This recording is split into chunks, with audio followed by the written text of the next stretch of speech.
പോകുന്നത്. ഓക്കെ, ഇപ്പോൾ നമ്മൾ ഈ പറഞ്ഞതുപോലെ തോറ്റതും ജയിച്ചതും ആയിട്ടുള്ള കാര്യം പറഞ്ഞപ്പോഴാണ് ഒരു കാര്യം ഓർമ്മ വന്നത്. കഴിഞ്ഞ തവണ ഇത്തവണത്തെ SSLC പരീക്ഷയുടെ റിസൾട്ട് വന്നിരുന്നു.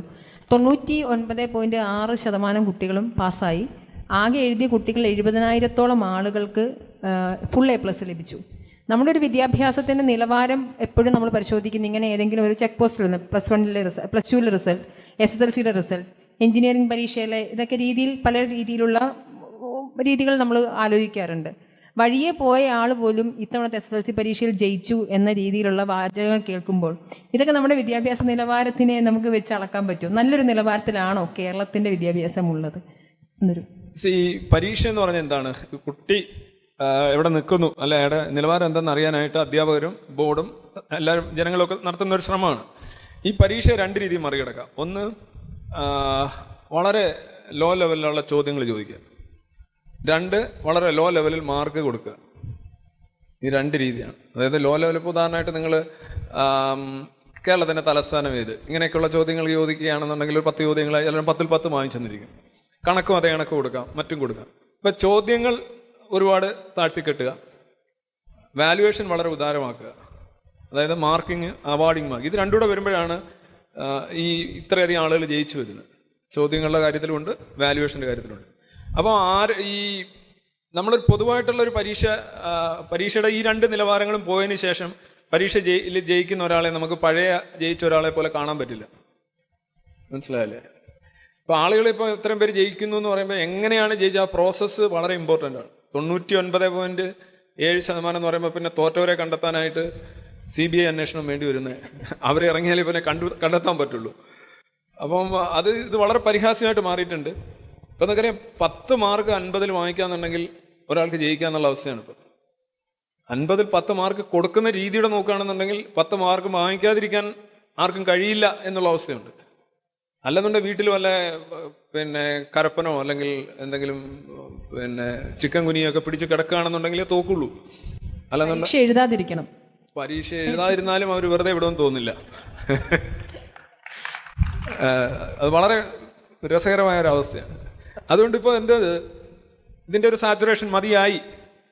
ഇപ്പോൾ മന്ത്രിതലത്തിലൊക്കെ പറഞ്ഞു തുടങ്ങി, ഇനിയിപ്പോൾ മിനിമം 30 മാർക്കെങ്കിലും വാങ്ങിച്ചെങ്കിലേ ജയിച്ചായിട്ട്, 30% മാർക്കെങ്കിലും വാങ്ങിച്ചെങ്കിലേ ജയിച്ചായിട്ട് പ്രഖ്യാപിക്കുള്ളൂ. അപ്പം മത്സര പരീക്ഷ തിരിച്ചു കൊണ്ടുവരാൻ പോകുന്നു. എന്താ സംഭവിക്കുന്നില്ല, നിങ്ങൾക്ക് 100% വിജയം ആക്കാം, വേണമെങ്കിൽ കള്ളനോട്ട് തിരിച്ചു എന്ന് പറഞ്ഞാൽ 100%-ൽ അധികം ആക്കാം. പക്ഷേ ലോകം മാനിക്കില്ല. ആളുകൾ എല്ലാത്തിനും +2 A+ വാങ്ങിച്ച ഒരു കുട്ടിയെ ഒട്ടും മാനിക്കില്ല. അതിനോട് ചേർത്തൊരു കാര്യം കൂടെ പറയാം. പല കുട്ടികൾക്കും ഫുൾ A+ കിട്ടിയാൽ പോലും അഡ്മിഷന് ലഭിച്ചിട്ടില്ല. അപ്പം അതുകൂടെ ചേർത്തൊന്ന് പറയും. അതെ, ഈ ഫുൾ A+ന്റെ ഇത് ഏതൊരു വസ്തുവും ലോകത്ത് എന്താണ്? ഡിമാൻഡ് ആൻഡ് സപ്ലൈ ആണ്. ഇപ്പോൾ സ്വർണത്തിൻ്റെ വില, അതൊരു നല്ല മൂലകമാണ്, അതാണ് ഇതാണെന്നൊക്കെ പറയുന്നെങ്കിലും അതിൻ്റെ ഒരു വലിയൊരു വിലയുടെ അടിസ്ഥാനം എന്ന് പറഞ്ഞാൽ അതിൻ്റെ ഈ ദൗർബല്യം, അതായത് അതിൻ്റെ സ്കേഴ്സിറ്റിയാണ്, ലഭ്യത വളരെ കുറവാണെന്നുള്ളത്. ഇപ്പോൾ ഏതൊരു വസ്തുവും A+, എല്ലാവർക്കും A+ ആണെങ്കിൽ A+ ഉള്ളവർക്ക് ഒന്നും കിട്ടത്തില്ല. അവർ വല്ല പിന്നെ ഈ മൈഗ്രൻ്റ് ലേബേഴ്സൊക്കെ നോക്കുന്ന ജോലിയൊക്കെ നോക്കേണ്ടി വരും. ഇതെല്ലാം നമ്മൾ ഈ ആപേക്ഷികമാണല്ലോ, നമ്മൾ സ്റ്റാൻഡേർഡ് സെറ്റ് ചെയ്യുന്നതെല്ലാം ആപേക്ഷികമാണല്ലോ. അപ്പോൾ സ്വാഭാവികമായിട്ട് A+ൻ്റെ എണ്ണം കൂടുമ്പോൾ അവർക്ക് അഡ്മിഷൻ കിട്ടുമായിരിക്കും, പക്ഷേ അവർ ഉദ്ദേശിക്കുന്ന കോഴ്സ് കിട്ടില്ല. അത് ലഘൂകരിക്കുമ്പോൾ ഒരു വലിയ പ്രശ്നമാണ്, ഒരു ട്രസ്റ്റ് ഇല്ലായ്മ. ട്രസ്റ്റ് എന്ന് പറയുന്ന സംഗതി നഷ്ടപ്പെടും. പണ്ട് പോസ്റ്റ് ഓഫീസിലൊക്കെ SSLCക്ക് മാർക്ക് വെച്ച്, ഇപ്പോഴും ചെയ്യുന്നുണ്ടെന്ന് തോന്നി, SSLCയുടെ മാർക്ക് വെച്ച് ആളുകളെ പോസ്റ്റ് ചെയ്യാറ്. ഇത് കുറെ കഴിയുമ്പോൾ ഈ ഒരു റിക്രൂട്ട്മെന്റ് സിസ്റ്റത്തെക്കുറിച്ച് തന്നെ ആളുകൾ ചിന്തിക്കും. മനസ്സിലായി? ചില മറ്റേ ഫസ്റ്റ് ക്ലാസ് ഉള്ളതൊക്കെ, ഞാൻ SSLCക്ക് ജയിച്ച വർഷം ഫസ്റ്റ് ക്ലാസ് ഉള്ള കുട്ടികൾക്ക് ഞങ്ങളുടെ നാട്ടിൽ അവരെ കൊണ്ട് നടന്ന് താലപ്പൊലിയൊക്കെ ആയിട്ട് കൊണ്ടു നടന്നിട്ട് ജംഗ്ഷനിൽ കൊണ്ടുവന്ന് അവർക്ക് ക്യാഷ് അവാർഡും കൊടുത്തു, പൗരസ്വീകരണം കൊടുത്തു. ഫസ്റ്റ് ക്ലാസ് 360 മാർക്ക് 600-ൽ. ഇന്നതൊക്കെ ചിന്തിക്കുമ്പോൾ ആളുകൾക്ക് ചിരി വരും. ഈ കേരളത്തിലെ ഇന്ത്യയിലെ ഇതര സംസ്ഥാനങ്ങളെ അപേക്ഷിച്ച് കേരളത്തിൻ്റെ ഈ വിദ്യാഭ്യാസം മറ്റ് സംസ്ഥാനങ്ങളെ അപേക്ഷിച്ച് വിദ്യാഭ്യാസ മേഖലയിൽ നേടിയെടുത്ത നേട്ടങ്ങളൊക്കെ വെച്ചിട്ടാണ് കേരളം മറ്റ് സംസ്ഥാനങ്ങളെ അപേക്ഷിച്ച് മെച്ചപ്പെട്ടതാണെന്ന് പറയുന്നത്. പല സൂചികകളിലും ഇന്ത്യയിലെ ഇതര സംസ്ഥാനങ്ങളെ അപേക്ഷിച്ച് മാറ്റങ്ങളുള്ള, അല്ലെങ്കിൽ കുറച്ചുകൂടി മുന്നേറിയത് നമുക്ക് പല സ്റ്റാറ്റസിലും കാണാൻ പറ്റും. എന്നാൽ അതിലൊക്കെ ഒരു മാറ്റങ്ങൾ വന്നിട്ടില്ലേ? അതിനെ ഒന്ന് അനലൈസ് ചെയ്ത് നോക്കാറുണ്ടോ? തീർച്ചയായിട്ടും. ഇപ്പോൾ ഇന്നലത്തെ വാർത്ത തന്നെ കേട്ടു, എഞ്ചിനീയറിംഗ് ഈ സ്വകാര്യ സ്വയംഭരണ മേഖലയിലെ എഞ്ചിനീയറിംഗ് കോളേജുകളിലെ റിസൾട്ട് 75% തോൽവിയാണ്. 75% തോക്കുക എന്ന് പറയുമ്പോൾ 4 വർഷം ഈ കുട്ടികളവിടെ പഠിക്കുകയാണ്. അപ്പോൾ ഈ തോക്കുന്നതിൽ മിക്കവാറും പിന്നെ എഴുതിയെടുക്കത്തൊന്നുമില്ല, വളരെ കുറച്ച് മാത്രമായിരിക്കും പിന്നെ പെർസ്യൂ ചെയ്യാൻ. ആദ്യത്തെ 4 വർഷം ചെയ്യാത്ത ഒരു കാര്യം 5ാമത്തെ വർഷം ചെയ്യാം എന്ന് കരുതുന്നതിൽ വലിയ കാര്യമൊന്നുമില്ല. എന്നാലും കുറച്ച് പേരൊക്കെ ജയിക്കുമായിരിക്കും. അപ്പോൾ ഇത്രയും മാസീവായിട്ട് ആളുകൾ തോക്കുന്നത് എന്തുകൊണ്ടാണ്? അവിടെ പരീക്ഷ നടക്കുന്നതുകൊണ്ടാണ്.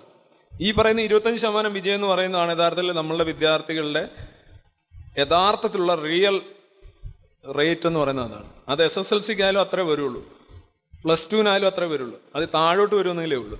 ഏതെങ്കിലും ഒരിടത്ത് ശരിയായ പരീക്ഷ വെക്കുമ്പോൾ നമ്മൾ പിന്നോട്ട് പോവുകയും നമ്മൾ ഈ വ്യാജ ഫേക്ക് എക്സാംസിൽ ഈ ക്വസ്റ്റ്യൻസും വാലുവേഷൻസും നമ്മളുടെ സ്കീംസും ഒക്കെ വെച്ചുകൊണ്ട് വലിയ വിജയശതമാനം ഉണ്ടാകുകയും ചെയ്യുന്നു. അപ്പോൾ ജയിക്കുന്നവർക്കും ആത്മവിശ്വാസമില്ല, ജയിക്കുന്നവരെക്കുറിച്ച് സമൂഹത്തിനൊരു ട്രസ്റ്റ് ഇല്ല, അവരെക്കുള്ള ആ ഒരു റെസ്പെക്റ്റ് നഷ്ടപ്പെടുന്നു.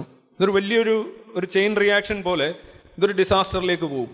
പെരുപ്പിച്ചു കാട്ടൽ, അതെ, അതാണല്ലോ ഈ പറയുന്നത് മുഴുവൻ. ഇനി നമ്പേഴ്സിലുള്ള പെരുപ്പിച്ചു കാട്ടൽ തന്നെയാണ് അത്. ഈ 100% 100ആണല്ലോ ശതമാനം.